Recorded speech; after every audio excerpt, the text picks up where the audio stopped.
हानिया आमिर ने चुपके से मंगनी कर ली। वीडियो सोशल मीडिया पर वायरल। पाकिस्तानी सुपरस्टार हानिया आमिर की सोशल मीडिया पर मंगनी की तस्वीर और वीडियोस का वायरल होना फैंस को हैरान कर गया।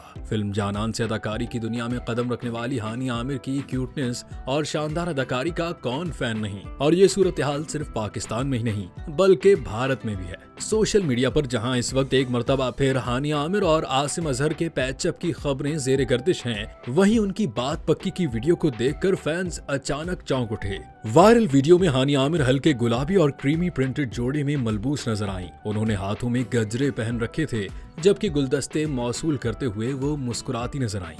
वीडियो में अपने मखसूस शॉर्ट हेयर स्टाइल में हानिया आमिर हमेशा की तरह क्यूट नजर आ रही थीं, लेकिन वीडियो को देखने के कुछ सेकंड्स में ही फैंस को ये अंदाजा हो गया कि ये हानिया आमिर नहीं बल्कि उनकी कोई हम शक्ल है। जी हाँ, वायरल वीडियो में नजर आने वाली लड़की हानिया आमिर नहीं बल्कि हूबहू उन जैसी नजर आने वाली लड़की है जिसका नाम बुशरा मेमन है।